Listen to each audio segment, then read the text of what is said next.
All right, listener, it's Sunday the 26th of May for us, but I suspect at least Monday the 27th for you. So thank you so much for making Totally Football Show part of your day. It's a Totally that features Tim Spiers. Hey, Tim. Hi, James. Nice to see you. Also, Carl Anka. Hi, James. Hi, Carl. How are you?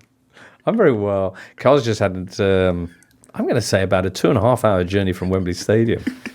Yes, I've been caught by the kettle. It gets you once in a while. Oh, is that what happened? Yeah. You got kettled. All right. We'll also be talking to Daniel Storey. And for once, Daniel, you're here in the studio. Pleasure, my yearly. And my annual trip in, yeah. Yeah, but the other thing about this was you were both at today, Sunday, the Championship playoff final, but you got here an hour and a half before Carl. I did. I was on kind of on the whistle piece, so I managed to sneak out pretty quickly.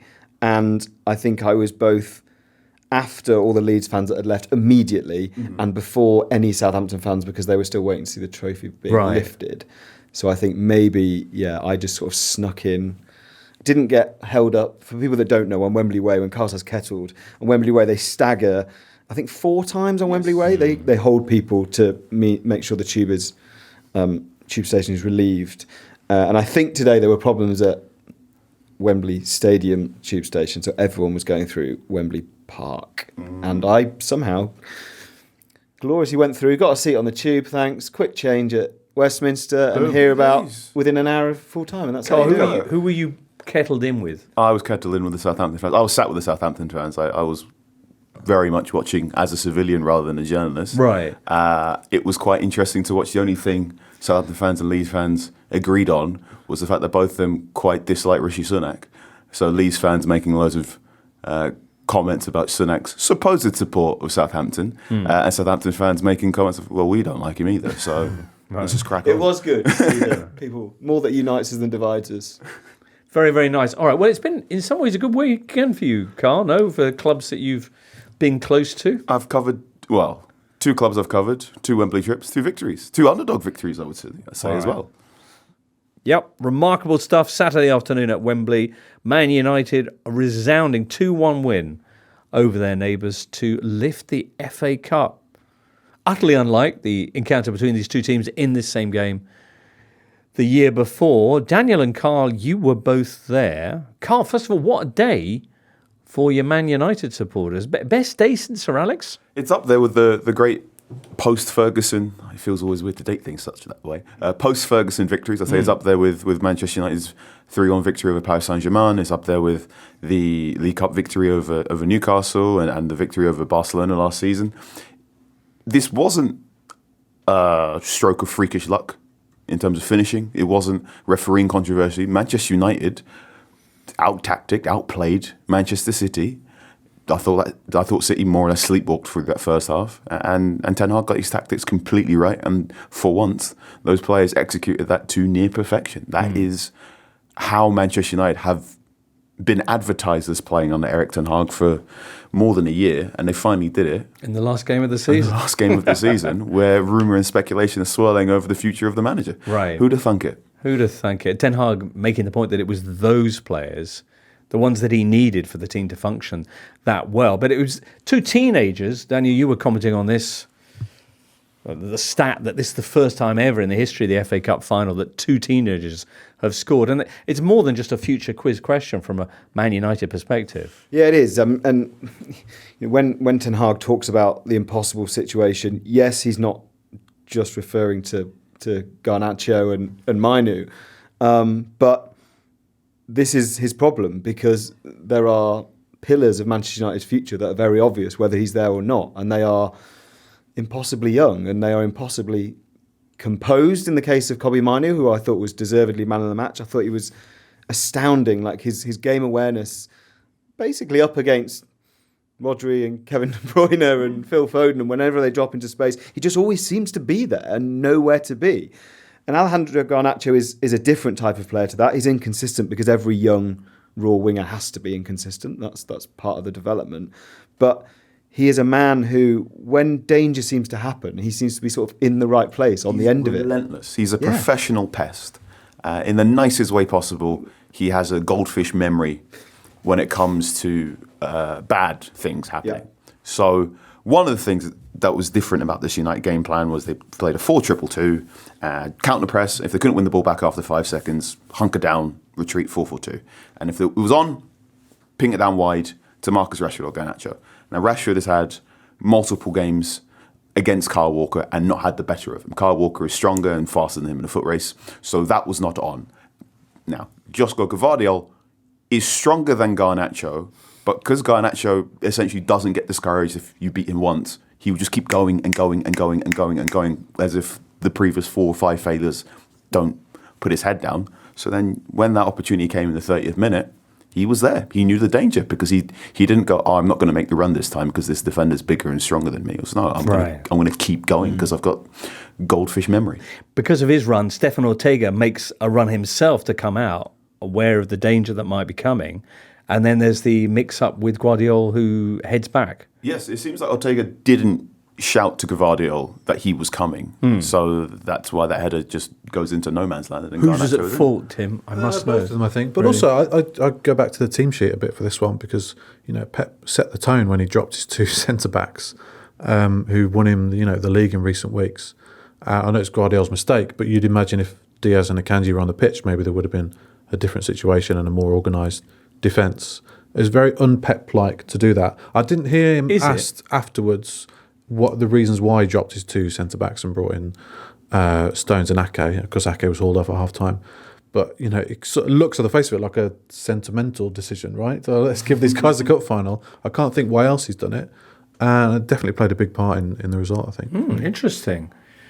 United's second goal, not sure if any of City's centre-backs could have stopped that, starting with the glorious ball from Marcus Rashford. Yes, very, very good switch pass. That's the goal that Ten Hag has wanted all season long. So when he was in charge of Ajax, that's how they played. They sort of overloaded one wing, that big switch pass over, again, dragging a defence over, and then you get the ball over for the back post. Rashford's pass, perhaps not perfect, but very, very good to get Garnacho onto the ball. And then the assist from Bruno Fernandes is exceptional. No-look pass, disguise pass, however you want to call it. In order to do that when so many Manchester City players are looking at you is tremendous. When I talked about Mainoo's positioning earlier, it's not just without the ball, it's also with the ball. At no point in that move, and it was a quick free-flowing move in which lots of the component parts happened on the wing. So Rashford's long pass and Garnacho's dribble. But I didn't see Kobbie Mainoo at any point in that move until Bruno Fernandes passed it, and I realised he was 8 yards from goal. So he played the pass to Rashford. Yeah, and I just didn't see him. And then he's making that run onwards. I interviewed Mainoo on Wednesday, and it was a 20-minute conversation with assembled journalists, and I'd say about 50 minutes in, one journalist said, "Does anything faze you?" Out of sheer incredulity at how you have to keep repeating. He is 19 years of age because he talks and he plays and he behaves like someone who's 28, 29. He doesn't make silly mistakes. He plays football like a touch typist. He doesn't have to look down and understands all that. And he just has a great veteran's awareness of if I just stand here, if I move left 5 yards before the ball is played, then I don't have to make that 20-yard recovery run when everything breaks down. And there are going to be questions over who will play next to him, I think, for Manchester United next season. And I think I've got I have a small inkling that he won't start against Serbia for England at the Euros. I think that probably be Gallagher next to Rice because Southgate prefers legs rather than press resistance. But the sky's the limit for him. I also hope, for Manchester United's sake, that second goal wasn't a kind of snapshot in time that becomes slightly sepia-tinted, because Marcus Rashford was incredibly emotional at the end of the game for reasons which we can speculate, and it's probably not particularly helpful to do so, but he was certainly very emotionally drained by the experience in a I hope in a really positive way. Garnacho is the teenager and Mainoo's the teenager, and then in the middle of it you've got Bruno Fernandes playing this extraordinarily clever no-look pass, and we don't know what necessarily is going to happen to him this summer. So I hope that this is not a kind of... It felt like the start of something, and yet it also, for very obvious reasons because of manager and players, could be the kind of, okay, well, that was the kind of crowning last moment. We'll find out which. It was very similar to Lou van Gaal winning the FA Cup in 2016, and very similar moment at the end when the players are giving him the trophy because they think he's not going to get it otherwise. It was a bit like, where's this been all season? Yeah. Not just in... Well, we have seen elements of this against bigger sides. The performance against Arsenal had hints of their ability to shut down an attacking side against Liverpool in the semi-final even reach the final. I'm chuckling at you bring up the Arsenal game because that is one that Erik Ten Hag, the 3-1 defeat at the Emirates Stadium, that is one Erik Ten Hag brings up unprovoked multiple times throughout this season. If words to the effect of, if Garnacho's goal wasn't ruled offside, the season would have been much different. That's his sort of sliding doors moment. Right. His sort of, if this was the Van Gaal FA Cup final part 2, then the defeat to Arsenal is the Leicester 5-3 defeat that it was to Van Gaal. Where was this? Ten Hag would say this is because the players were injured. This is the first time that Lisandro Martinez played next to Rafael Varane since February 1st against Wolverhampton Wanderers. The asterisk counterpoint to that is that there have been a number of times where Rafael Varane has been available this season and Ten Hag has preferred not to play him. And I think broadly most clubs would point to significant injuries that have hampered their managers' plans, and you'd expect a manager to be able to cope with them. I think better would be the charge. And this is the curious thing in that for the majority of 2024, United have played this 4 huge gaping void in midfield 4, and games turn into counter-attacking table tennis. And this performance at Wembley was not that. It wasn't trying to counter-punch Manchester City. It was contain, be really composed, play in a very compact shape, not have this huge gap in midfield that Mark Critchley talked to Premier League analysts as saying, this is what it's like playing against Manchester United. So it wasn't just, whereas there's been, because the players have been injured, it's why hasn't Ten Hag applied this handbrake weeks earlier in the season? I think there's also, it's kind of fitting. He potentially is going to win his first win as Manchester United manager would have come against Liverpool, and his last win would have come against Manchester City. He's not the first Manchester United manager of recent times, Ole Gunnar Solskjaer the same, who's managed to peak in these big game moments. And it's actually against the rest that they struggle the most. And it's something that Ten Hag said, and he said, if you look at us against the best teams, we're actually competitive. I mean, they finished bottom of a top 6 league, but they were in some of those games, some of those games were tighter. It's when they have to be almost more proactive with the ball, which is actually the opposite of kind of what we thought he would be. That's the opposite of what I thought we were getting. What happens with him now? I honestly don't know. So the word was that he was gone. He was going to be gone after the FA Cup final. Yes, and officially now there's a performance review. Is that right? To go a little inside baseball here, we had a report in The Guardian on the Friday saying the decision regarding Erik Ten Hag was done according to one well-placed source. And that was all known. No other publication, including The Athletic, corroborated that. Manchester United declined to comment, so they all were focused on the final, as one to do. I don't think it's a one-on-one comparison to the Louis van Gaal situation, because there were more than one source saying Louis van Gaal would be departing off the FA Cup final. So we've got one solitary piece saying Erik Ten Hag would be departing. What's happened post that is David Ornstein and Laurie Whitwell at The Athletic have said Manchester United are going to conduct a review of all facets of the football club, including the manager, and that will take possibly a week. So we are in a very odd hinterland, a liminal zone, shall we say. London Euston train station going back up to Manchester before the board tells you what time you have to get on to things. Right. So transport is heavy on your mind right now. Truly. I'm very sorry.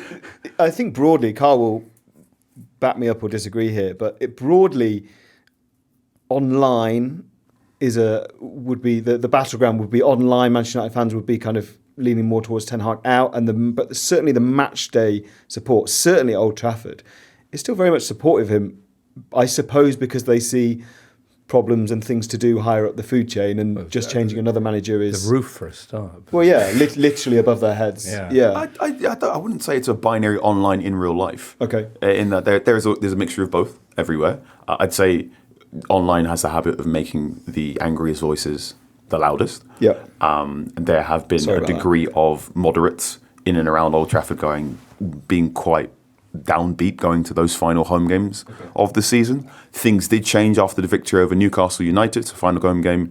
Ten Hag gets onto the microphone, is mildly charismatic for the first time in a while after that victory over Newcastle, then has the victory over Brighton. And that's the change from the 4-2-3-1 to this 4-2-2-2 and the abandonment of just silly counter-attacking football, really.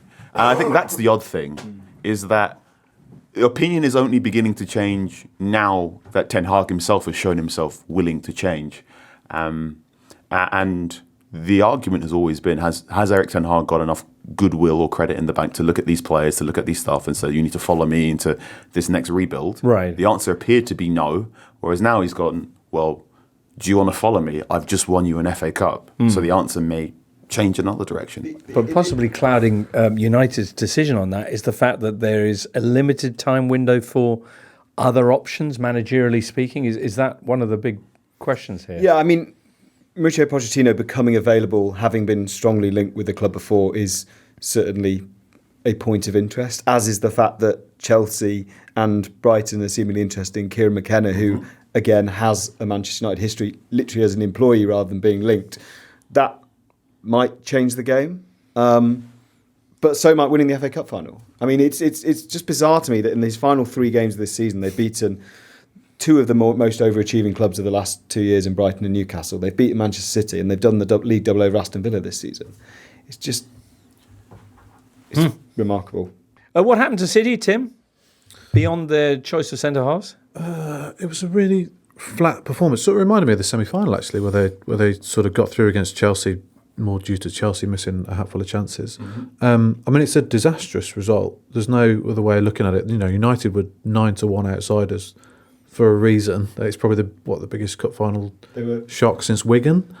Manchester United would, in some places, double the odds that Coventry were to beat United. Right. Yeah. To put it into perspective. None of their big players sort of turned up. De Bruyne was obviously taken off in the 56th minute, completely ineffectual against a low block. Amrabat was outstanding, as was Dalot as well. And Foden kept quiet. Haaland kept quiet. Yeah, they were basically reduced to long-range shots or give it to Doku. Yes, that was a really interesting 20-minute phase. Yeah, to see Pep sort of reduce to that was very unusual. And it's been a weird season for City. You know, they've won the league, but they were an Arsenal victory against Aston Villa away from going trophyless this season. You know, it definitely confirms that they've taken a dip. It did feel like on Saturday that it's kind of English football going, and it's an end of a series episode. So you thought you knew everything. You thought Man City were really good, and Manchester United couldn't get themselves together. Question mark. And then it's sort of when you thought you knew football, you don't know football. Think on. It's a lot was going into this season. A lot was spoken about how would City compensate for the departure of Gundogan, and Pep just about hid enough. So Gundogan in deep areas, trying to pass into the final third, is one of the best midfielders in the world, as far as I'm concerned. To compensate for that, Rodri was more progressive in his passing, but Rodri, while he's a fantastic number 6, he's not that sort of progressive passer from deeper areas. That was also compensated by the fact that Phil Foden was coming inside a lot more and Alvarez was running in behind a lot more. Alvarez came off the bench and then started stretching things by running in behind. Doku came on to stretch things in behind. Kovac, I'm going to try and say his name. My apologies to any Croatians listening. Kovac is good in dribbling in tight areas and ball carrying in tight areas. He is not a passer. And I think one of the things when you are up against that low block is you need someone to thread the needle in those deep areas. And that first half completely passed by because none of those passes in those deep areas worked. And playing John Stones as a centre-back rather than as Rodri's partner, which was so effective in last year's FA Cup, where Stones essentially broke United's man-marking by carrying the ball, wasn't possible this time. I don't want to get shouted at by Newcastle fans for trying to sell one of their players, but Bruno Guimaraes looks an absolutely ideal fit for that. Now, if the Lucas Paqueta move is not happening, then that Bruno Guimaraes looks an absolutely perfect fit for that driving, passing, threading needle role. If we are to assume Foden will succeed De Bruyne, which I think is happening sooner rather than later because De Bruyne is looking increasingly static, then the thing for City now will be finding a Gundogan successor and possibly getting a more orthodox left back, just in case. All right. Well, we'll talk more about why Paqueta might not be going to the Etihad a little bit later on today. Carl, you're going to be disappearing again now. Indeed. Poof. Back on a train. Many thanks for popping by. Should also mention that with Man United winning the FA Cup, they claim a Europa League place. Chelsea, by consequence, drop down into the Europa Conference League, and Newcastle United drop out of European football altogether. Okay, on to Sunday's delights at Wembley. Championship playoff final. Southampton, Leeds. Daniel, you were there. So was one Rain Man, Dustin Hoffman, but not the other one, Rishi Sunak. A little bit of... He didn't make it for the game, Tim. Another U-turn. Wow. What was Dustin Hoffman doing there, Daniel? I have absolutely no idea, and that is news to me. But it's weird because I think the last Premier League game I went to this season was Villa-Liverpool, where Tom Hanks was paraded before the game. So I'm sort of thinking, is this like a... Well, he's a big Villa fan. But like now, every high-profile match has to have a Hollywood celebrity. You'd maybe. like one. We also had Aaron Ramsdale in fancy dress. He was like a kind of pirate. I didn't get it. Was it Pirates of Caribbean? I don't know. I don't know. I don't- Was Will Ferrell there talking of Hollywood? Oh, really? He sent a message, didn't he? As did Paris Hilton. Yeah. Really? Yeah. At the championship final? Yeah, Playoff final? Leeds put out a 2-minute video of support from former players and celebrities. I kind of feel bad because it wasn't the greatest game at the end of the day. Daniel, you were there. It was a superb game for Saints and Saints supporters. They win. They're up. 140 million, ka-ching, etc. Adam Armstrong with the goal. Tell us about your Wembley afternoon, your second Wembley afternoon. Yeah, it wasn't a brilliant game, and it very rarely is. It's just too much tension. The atmosphere is brilliant. It's a brilliant game to be in the stadium for, but it's a rotten game to watch on TV, I think, because, so many nerves. Southampton were excellent at doing what they needed to do, which was completely shutting down Leeds. I think after the first 10 minutes, Leeds were desperately poor, and that's what their fans were saying on the way out of the stadium. They think their side doesn't turn up on big occasions, and they didn't turn up on a big occasion. I think they were a bit spooked by Southampton scored fairly early, and then normally what Southampton do is want all of the ball to starve you. And actually they didn't. They let Leeds have the ball and said, come and attack us and break us down, and Leeds couldn't. There was no space for those wide forwards. So the second half was really poor fare because Southampton backed themselves to win 1-0 and won 1-0. Daniel mentions possession, so Southampton sort of average about 60 or 70 in the majority of games. They go as high as 80, as they have done for three games this season. They've only had the minority of possession all season on 4 occasions. 3 of those were against Leeds, and they've won all 3. It was remarkable, really. They have 42% possession, which is their lowest of the whole season. But it does bode well for next year, I think, that they can win games in different ways. We've seen with Vincent Kompany and Burnley, in terms of sticking with the same style. But yeah, they've it does bode well. They defended magnificently for most of the game. Okay, the goal was good. Small bone to Armstrong and then to the back of the net. Who else stood out for you?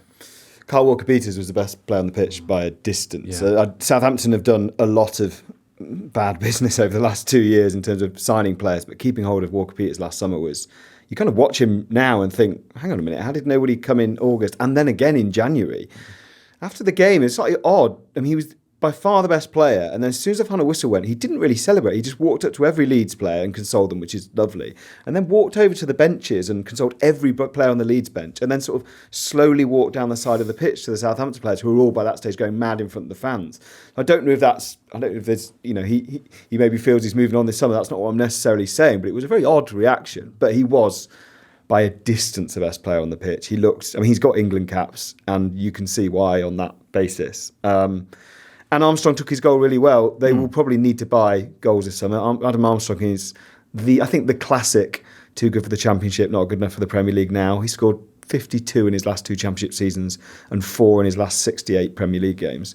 So he just hasn't scored goals regularly in that league. And if they are going to, Che Adams, we think, is going on a free transfer probably to Wolves. Is that right, Tim? Probably, yeah. Yeah. So although whether that changes after the fact they won promotion, but yeah, the fact that he's the first attacking change, Che Adams, and he averages sort of 1 in 5 in the Premier League, just sort of shows their lack of strength in depth. And the other question is, we don't know how much they're going to have to spend this summer. They lost, I think, 87 million was their accounts for last year, and obviously they'll get Premier League revenue, but we know from Forest's experience that you have to be a bit careful about how much you spend when you get up, and they may need to spend a bit. I think the defence is solid if that's how they choose to play. If they choose to try and play this possession football that Burnley did, I think they will get caught out, because even in the first 10 minutes, Leeds' press was intense. And we've seen from Burnley's experience, it's so much harder to do that in the Premier League. The other big name at the back, Harwood Bellis, who they'll have to lash out 20 million for. Is that right? As part of his agreement with their loan agreement with Manchester City? Yeah, he's on loan. There is, I think, an option there which would make sense for stability's sake. What they were saying after the game was that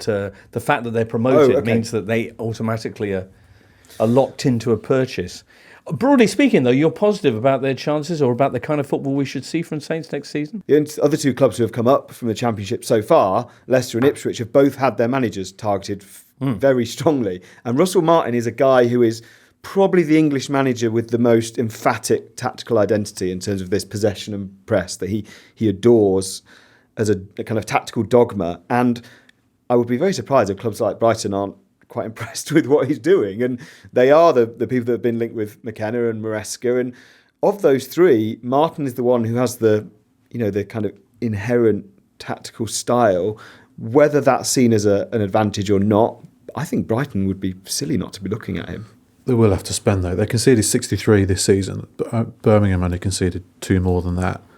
They've had went down. They've had issues with the keeper. Bazunu, I think, conceded 20 more goals than he was expected to on his metrics. McCarthy did well, didn't he, in the final today? But I say the teams that have gone up, they're the weakest. But obviously, the managerial potentially changes that are coming will change the picture somewhat. What about Leeds after their 6th appearance in the playoffs without ever gaining promotion via that route? What happens with Daniel Farke? I'd be surprised if he's still there in November. I don't know if they take a breath and give him pre-season to go. The problem is that repeatedly this season, he's been unable to shake that reputation of Leeds not turning up in the big moments. And as Tim said, against Southampton in particular, there's this sense that when things don't go their way, there's not a plan B. When they get ahead of steam, in particular Ellen Road, they can be unstoppable. They were in the second leg of that playoff. But I think that's the best squad in the league this season. And, it's got... Yeah, I think so. I mean, it's got... You look at the players who didn't... Patrick Bamford didn't start today. You've got a striker who cost them £15 million. You've got Somerville, who was 30 million. They've got... Wilfred Gnonto was pretty expensive. They've got Dan James on another wing who didn't even start today. Ampadu and Rodon, they're going to lose Rodon. We assume the loan will go back. There's a lot to do there, and I don't see how they don't have to sell quite a lot of players this season. Yeah, I mean, they got 90 points, which I think is a record not to go up. So they can count themselves pretty unlucky on that front. But their big name players just didn't turn up today. Somerville and Gnonto were both sort of withdrawn by, the 73rd minute, I think it was. Can I just ask you about the temperature in the stadium? Because Somerville was wearing gloves for a player final, which has got to be a first for a non-goalkeeper. Yeah, it was warm. It wasn't as warm as Saturday, but it was, and there was a huge downpour right before the game. That would be an odd reason to wear gloves, stop your hands from being slippy. But to be fair, a Leeds player did give away a foul throw, and he wasn't the Leeds player, so maybe it was for sort of purchase on the ball. Perhaps. Bad day for the North as well. Only 5 northern teams in the Premier League next season, which is apparently a record low. Apparently so. So that's... Where are we drawing the line on that? The two Manchester clubs, Newcastle. 2 Merseyside clubs and Newcastle. That's it. No club in Yorkshire. So if you take out those two, kind of the northwest hub, it's basically Newcastle, then you hit Forest. And that's it. So, My word. All right. Well, look forward to it. Anyway, next up today, let's talk a little bit more about what managers might be heading where, given that nobody's going to be signing any actual players over the summer. Just this weekend, we're getting confirmation that Xavi's out at Barcelona, which does seem harsh, because he said he was stepping down. The club begged him to say that he says he's stepping down. The club begged him to change his mind and stick around. And then a month later go, yeah, no, you're fine. We'll replace you, possibly with Hansi Flick. Which would be an upgrade, I think. You think? Given that, by all accounts, Barcelona are going to find things pretty difficult again this summer, levers-wise. I mean, the report. There are reports that suggest that Xavi's problem was being too honest about those financial issues. Flick, I mean, I can't quite believe he hasn't got the Bayern Munich job. So I think he's a great get for Barcelona, having only decided to sack their manager last week while everyone else is looking for one. I think that's a really good get. I mean, I'm not saying he definitely works, but he is albeit not Spanish, he is a safe pair of hands. And he'll know Robert Lewandowski very, very well. We'd heard previously the idea of his return to Sabelstrasse not entirely welcomed by some at the club, and his ending with the Mannschaft, the German national side, wasn't exactly a positive one either. But meanwhile, it looks like Bayern have now settled their own vacancy, and it is tremendously surprisingly with Vincent Kompany. It is hard to think of a more shocking story than this, really. Kompany, freshly relegated, his team tactically out of depth for much of the season. The idea of any top-flight club coming in for him, I think, would have been news. But the fact that it's mighty Bayern Munich and they're paying Burnley to acquire his services rather than the other way round is, well, it's one that requires some explanation. To offer us that, we're joined now from Germany by Seb Stafford-Bloor. I've got two questions for you, Seb. One is why, the other is why. Which do you want to start with? I'll go with the more inquisitive why. And the answer to that, I think, well, let's start here. What made Bayern look beyond the relegation and Kompany's lack of experience and, lack of experience of managing a club of anything like Bayern's size was him being a Guardiola disciple. They identified kind of traits in his football and attacking patterns that were very similar, which ultimately they thought would suit their squad. And also their status. There's an expectation of how Bayern should play in the Bundesliga. They're a protagonist in games, they're front foot, they want to dominate the ball. And I think while one of the criticisms was that when Burnley came up, Kompany didn't really adapt his football to being anything other than the very best team in the division, which clearly Burnley were not in the Premier League. At Bayern, less of a problem. I think they accept that he has things to learn. This is very much being driven by Max Ebel, the board director for sport. But once Bayern met him and spent a bit of time with him on the Monday and Tuesday, other people in the organisation really became convinced, and they're very positive about it. And also, not quite as important as the kind of the technical aspect, but they like that he's a German speaker, Jimbo. What they want to avoid is, and one of the things that came up during the summer was they didn't want someone who, for instance, came in with a big coaching staff who didn't speak German and who created a kind of a club within a club at Sabine-Strasse. Bayern Munich, even though it is a very big club, they're very big on familial atmosphere, intimate environment, everybody, not just technical staff, but everybody works in the building feeling included.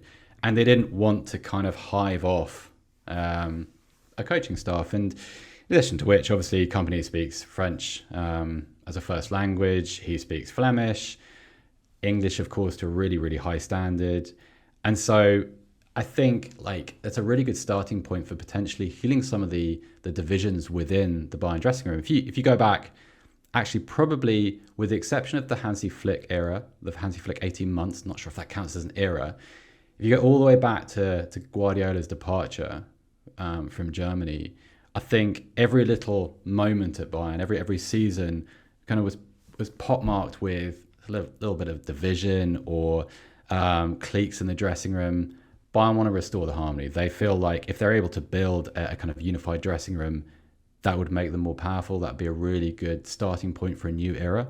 And they see Kompany as someone who can do that and someone who can communicate with players. Okay, so I thought of two more questions. One is it going to be a new era, or is it just until the person they actually want turns up? And secondly, what has been the reaction among Bayern fans to Burnley's relegated manager being their new boss? I'll go in reverse order. So, in summary, skepticism, I think, is probably a fair description. The Bayern-centred media is pretty relentless and pretty critical. Pretty critical also and skeptical of people that have many more qualifications and much more on their CV than Vincent Kompany does as a coach. So, yeah, I think still, though, there is a little bit of a prevailing attitude of thank God that's over, because the coaching search, whilst it's been important to get it right, not sure if they have, but whilst it's been important, I think the longer it's gone on and the more a club not used to being rejected has been rejected, the more the ego is bruised. So I think a lot of people are glad that the new cycle is about to change, which it'll become something silly in a different way, no doubt, because it's Bayern Munich and that must always be the case. But I think people are relieved to turn the page. I have forgotten your second question. Well, actually, the first one was: is he there to fill in until your Xavis, etc., are available? Well, I think he can be both. I think the beauty of this deal, although it has cost a pretty penny, believed to be in the range of an initial 10 to 12 million euros. I think if it doesn't go well, it's kind of okay in a year's time to potentially move on. Whether that's true for Max Eberl, having kind of sponsored this, I don't know, because clearly this is his guy and it's his decision, and he would not necessarily pay the price should it go wrong, but it would be a mark against him. The Vincent At the price. same time, The Vincent price he'd be paying. the Vincent price, the iron price, potentially. Yeah. Well, and if it goes well, hey, jackpot, right? Because you've got this young coach who possibly might kind of replicate the sort of development that Xabi Alonso has had at Leverkusen. You bring someone in with very little senior experience who can kind of grow with the team. Remember, there are quite a few young players, so everybody knows about Musiala and Pavlovic. And telling you the group of youngsters in the academy who are sort of on the cusp of being promoted now, hugely talented. And so you're sort of bringing everything in line and hoping that everything can kind of bloom together. And yeah, we'll see. I don't necessarily think there's a lot to be negative about. It's unexpected, clearly, and nobody would have. Well, there's no getting away from the fact that he's kind of 7th or 8th choice. But there's still quite a lot to like beyond that. If you can get past all the kind of the dynamics and melodrama. All right. Thank you for putting our minds at ease, Seb Stafford-Bloor, and we'll see you next weekend for some post-Champions League final reaction. You sure will. All right. Thanks, Seb. Cheers, guys. So it could work, Tim. It might, or it might not. I mean, it's just a really interesting concept, isn't it? Going for a manager based on his philosophy rather than his achievements or lack of. I mean, I've seen it happen before, but not when that manager's philosophy has been so comprehensively disproved in the previous season. Well, that's the thing. He was really naive at times like last season. We shouldn't write it off, but it's very strange. It reminds me of the Spurs manager's search in terms of sort of, Harry Kane was there as well, by the way, instead of being 10th or 12th choice and then ended up with Nuno. It would be really interesting to know what the players think, because obviously they're presumably not going to meet him for a little while now, so they've got a month or two to be as sceptical as we all are. And those first impressions after the Euros in mid to late July are going to be very, very important to command, their respect of him. There's no way he gets this job if he doesn't have the playing career he's had under Guardiola, and yet there doesn't really seem to be, enough similarity, certainly in kind of charisma and man management of the Guardiola style. And also, if that is the reason, it is because it's Vincent Kompany. It's not just a manager that's it's not Rob Edwards. Then you're saying that the him being a big name player is important, and yet it's meant to be all about the tactical style, which suggests that the identity of the man as a player shouldn't matter. I would believe, and I know, and Seb has done a brilliant job there, I have to say, of upselling this, and all power to him for that. I would be inclined to believe it all more if he wasn't 7th or 8th choice. If they'd have gone out and said, do you know what, our number one guy is Vincent Kompany, everyone would have gone, well, that's mad, we think, but at least you've got a courage of conviction. This is trying to say you're doing that when you've already asked 6 other guys, which slightly dilutes that effect, I think. Well, we're going to see. It's going to be entertaining. Bayern 3rd in the Bundesliga this season. So there's some work to do there in Bavaria. In other managerial news, Julian Lopetegui, we know, confirmed as the West Ham manager, which is exciting. Good Palmares there. His work at the London Stadium complicated by the fact that Lucas Paqueta is increasingly likely to be absent, because some quite serious charges now of essentially spot fixing levied against him, of having allegedly got booked deliberately in 4 different Premier League matches on which he had placed bets on bookings. A similar case saw Stratford Town defender Kynan Isaac banned for 10 years, a couple of years back. So people are talking of a similar kind of ban, essentially a career-ending ban for Paqueta. I mean, the for each incident, the available ban is between 6 months and life. And he is accused of 4 such incidents, which he vehemently denies and says he will fight. But of course he will, because he has to, because this is, his, as you say, it's his career on the line. It's also, we understand, a move to Manchester City that has been scorched because of it. The likelihood was that City were very interested in signing him this summer, and I suspect that was part of Lopetegui's rebuild, reinvestment plans. It leaves West Ham in an incredibly difficult position, but not as difficult position as Paqueta himself. What essentially are the allegations then? So the allegations are that he used his influence to make him or other parties money, and that is by betting on him to be booked in 4 different games when he was booked. There was this kind of started stewing because there was a tweet before one of his games where somebody noticed that he was odds on to get booked despite only being booked 3 times all season, and was subsequently booked in that game. And it kind of went as a bit of a sort of viral storm, and then no one really thought anything about it. But this has been going on a while. This has been 9 months in the making, this FA charge. They have been looking at investigating, presumably because they're trying to get a weight of evidence with which, when they charge him, they believe they can make a strong enough case to find him guilty, and that's what they'll intend to do. And yeah, this is really serious. We don't have a timescale on how long this is going to take. That's the other thing. There's no suggestion that he's unavailable until then. Oh, this is in the Copa America squad as well with Brazil. Huge. All right, next up, we'll touch on some of the other cup action taking place this week. Quick shout out for Wayne Rooney. Anyone excited about his arrival as Plymouth Argyle boss? Yeah, pretty remarkable. Just as he thought he was sort of going into full-time punditry. I mean, he's all over Sky. He was doing the cup final for BBC at the weekend. He's going to be all over the Euros this summer. And now he's going to Plymouth.